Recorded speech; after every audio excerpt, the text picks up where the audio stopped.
Hello Aquarius, Sun, Rising, and Venus sign. Sana po nasa mabuti kayong kalagayan. My name is Susie and welcome back po sa Star Tarot.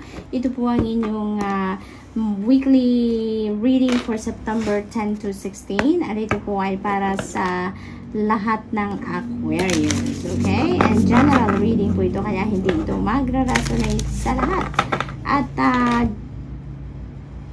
maraming salamat po sa inyong walang sawang pagsuporta sa ating channel. I truly appreciate it. God bless you all po, Aquarius. At kung bago po kayo rito, maraming salamat po sa inyong pagbisita. And gusto ko lang malaman po ninyo na welcome kayo sa ating channel. Thank you.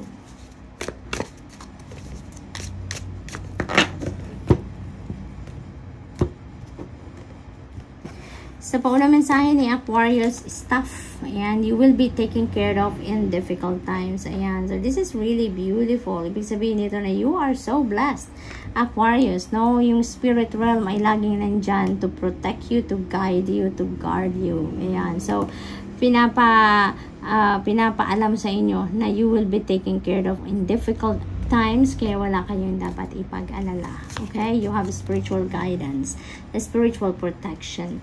We have pineapple, reconciliation. Ayan. So, may mga pagbabate dito. May mga reconciliation na mangyayari sa inyo. Kung sino man, yung mga taong hindi ninyo, yung nagkaroon kayo ng hindi pagkakaintindihan, may sigalot, may communication gap, yung mga ganon. So, maybe, no? Magkakausap na kayo at magre-reconcile kayo around this time. You have the energy of the courage, a journey, either physical or mental.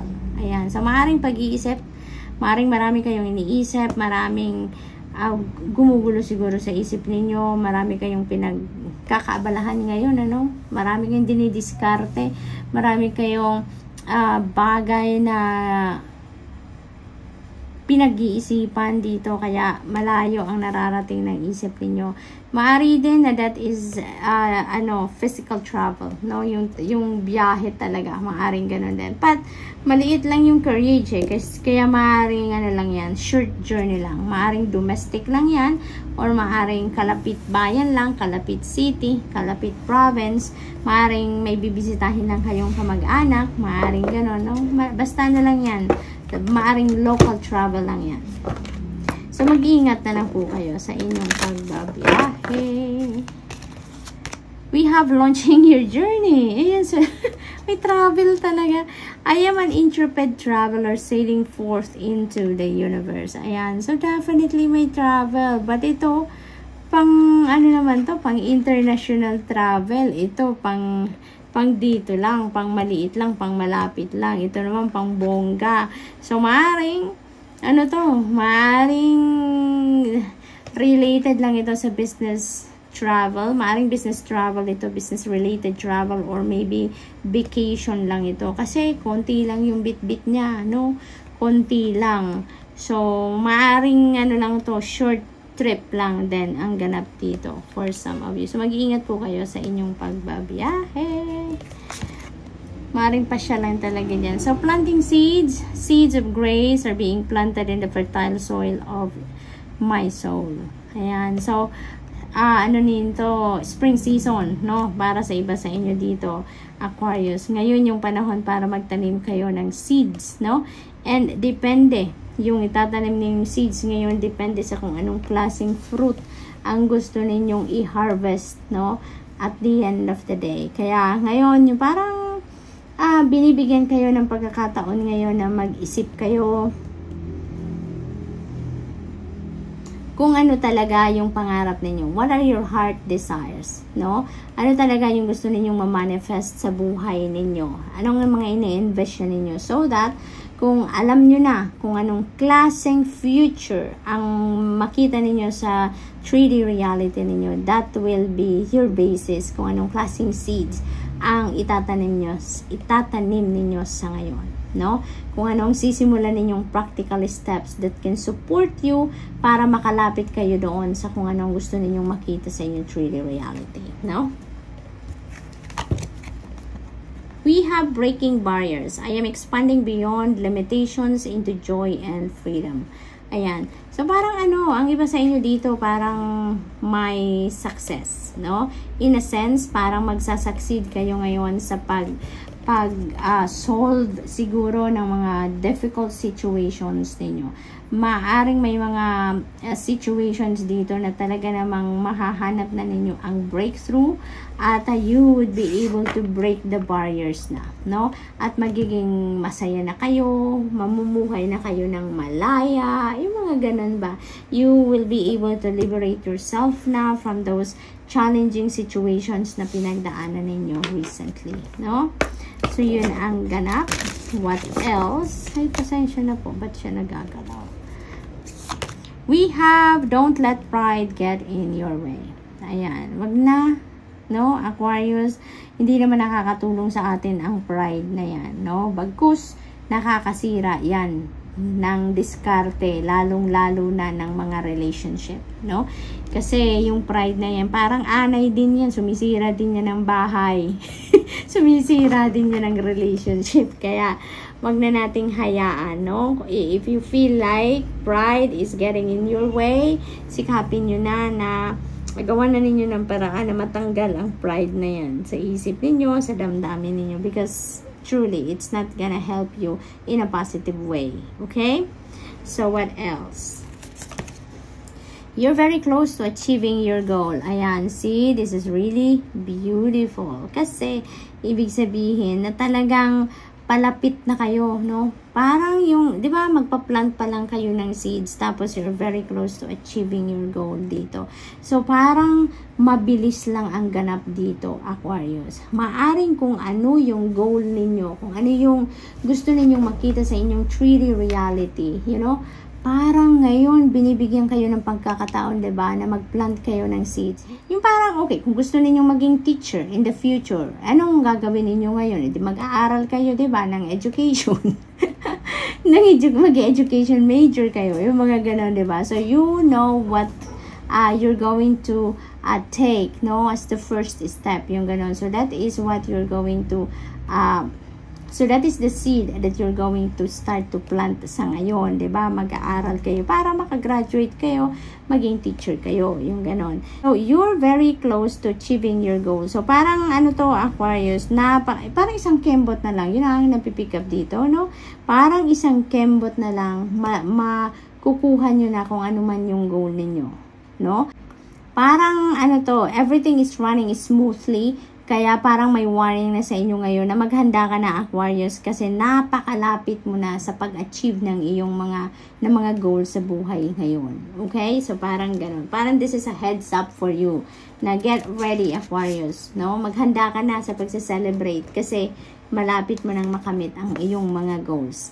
A time to give rather than take. Ayan. So, sometimes, diba, generosity energy ganon. Sometimes, tayo yung tayo yung tutulong, tayo magbibigay, and the times then tayo naman yung kailangan ng tulong, tayo naman yung kailangan mag-receive ng tulong ng iba. So, ito, a time to give. No? Now is the time for you to give. Ikaw ngayon yung magiging benefactor, Aquarius, no? And rather than taking something or taking some help, you know, ikaw ngayon ang kailangan magbigay. Ikaw ngayon ang parang may mga taong lalapit sa iyo na maaring humingi ng tulong, no? At ikaw yung magbibigay.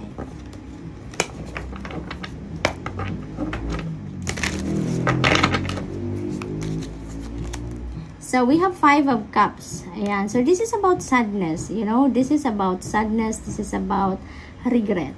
Ayan. So, it feels like to me na siguro ang iba sa inyo may mga bagay na pinangarap or may mga bagay na inaasahan ninyo at a certain time na gusto ninyong mangyari sa buhay ninyo or gusto sana ninyong makamit, 'di ba?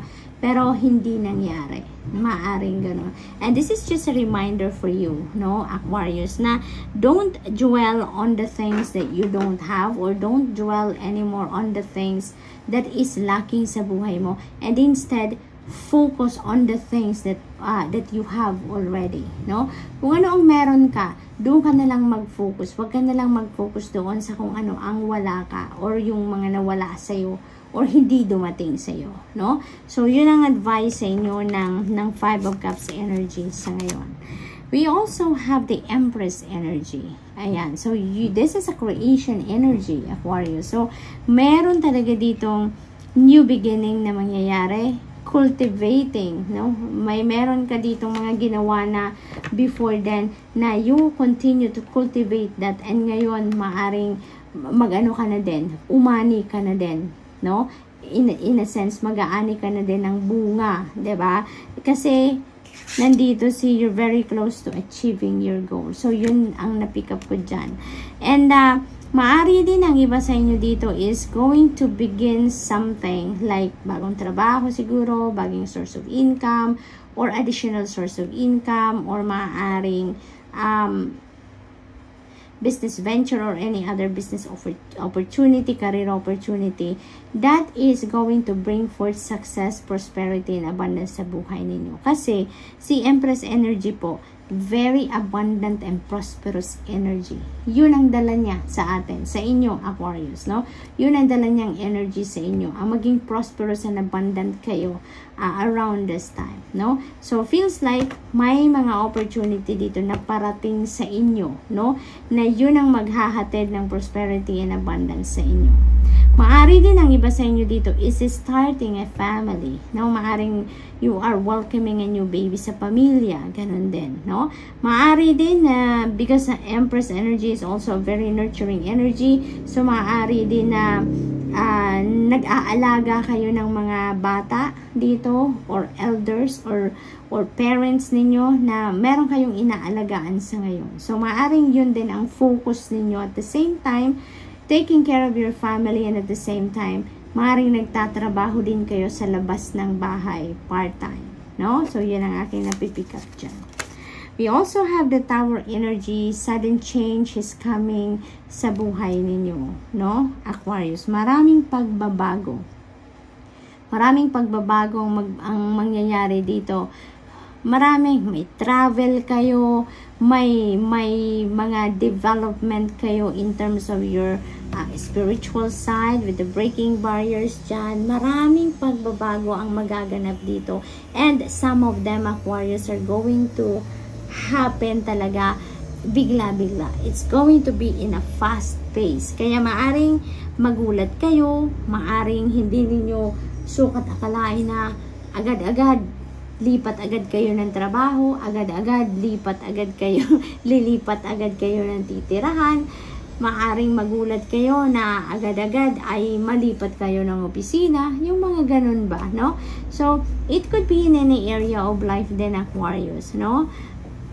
But you know what? This may cause discomfort sa iba sa inyo dito at first, Aquarius, but don't worry. Remember, ang first message natin is you will be taken care of in difficult times. Kaya may may protection ka kaagad, no?